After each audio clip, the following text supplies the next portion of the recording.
Okay, I have one here that's fitting for a poetry occasion. There's a very famous piece of calligraphy, possibly the most famous Chinese piece of calligraphy, and it's about a poetry gathering, a real poetry gathering in the 4th century AD. The preface itself is famous for its calligraphy, and it's not actually a poem, but I've turned it into poetry. The Chinese language itself is very poetic, lots of repeated sounds and the one syllable characters. So I did a translation into poetry, and it's called Preface to the Poems Composed at the Orchid Pavilion by Wang Xizhi. And I turned the first part of the poem, which is very dry, into an epigraph. So I'll read the epigraph first. It is the 9th year of Emperor Mu of the Jin dynasty's reign, in the year of the yin water ox, at the beginning of the 3rd month after April 20th, 353 AD. We are all gathered at the Orchid Pavilion in Shangyin County, Guiji Commandery, for the Spring Purification Festival. So that's the basis. And now the poem. The noblemen arrive this day in spring, from old to young, amidst these lofty mountains, amidst luxuriant bamboos such days bring, where spotless water gurgles by like fountains round the pavilion and reflecting sun. The guests send wine cups floating down the stream, and when the nearest wine cup's floating's done, the guest must then compose and wine redeem.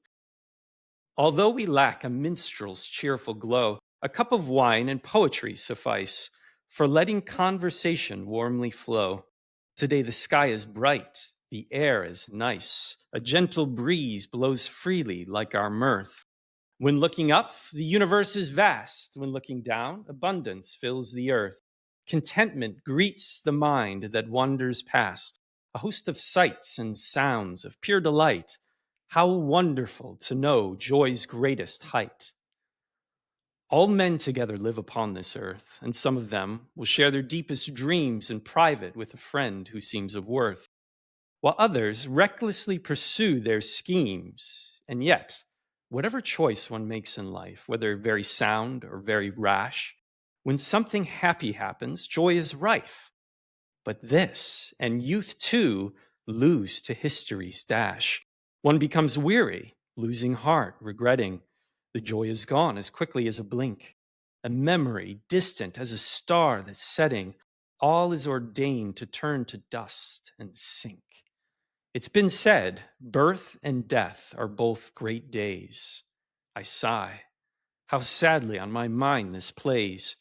When thinking on all those who've come before me, their writings, their regrets, it's then I'm left in sadness, though I know not why I should be. Of course, I know life's gift is not death's theft.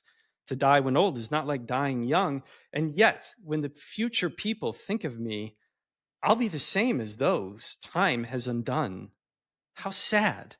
And so I've written faithfully the names of those who are here, their poetry.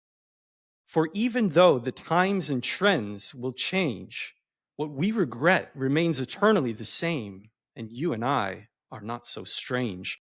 For those who read our words in future years, perhaps you too will fight back swelling tears.